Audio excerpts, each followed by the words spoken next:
your resume. Obviously, my name is Doug Jenkins. I'm a college student at Fort Scott Community College. Planning to get a general studies degree, and on my resume I've included various community service projects, past work experience, and relevant skills that I can provide. How did you learn about our organization?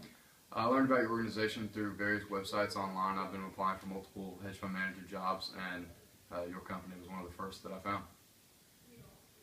Why do you think you would be a good fit for our organization? I think I would be a good fit for the organization based on the fact that my personal goals are very similar to your company's goals. We both want to be successful, and I think that I can provide a lot of interesting and relevant ideas to the company. What motivates you in your work?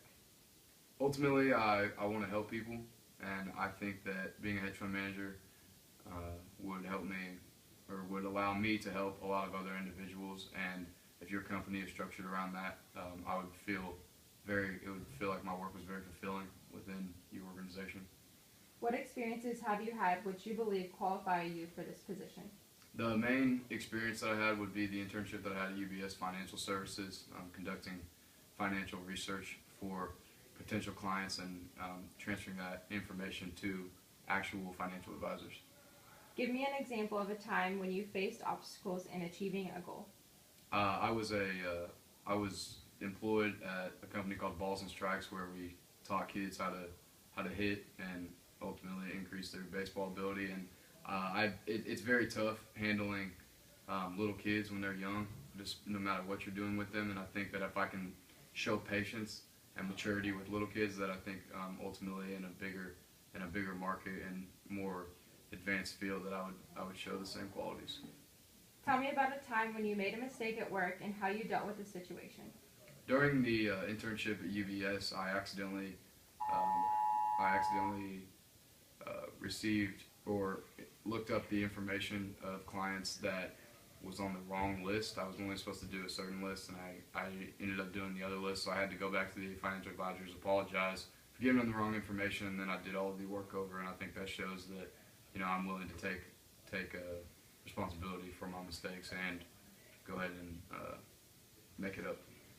Describe a time when you had to analyze information and make a recommendation. What was the thought process for your decision? When I was working the John Neal Cancer Foundation dinners, I had to basically analyze and try to decide how much each starting item for the auction was going to be worth.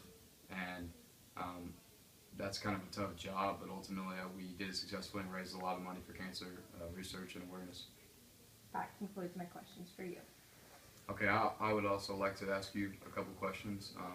First, what would be the first responsibility for me if I were potentially to get hired within the company? Getting your foot in the door, meeting new people, and making good connections. Okay, and then how should I follow up with you after this interview? My telephone or email. Okay, thank you for your time, and hopefully I'll be talking to you in the future.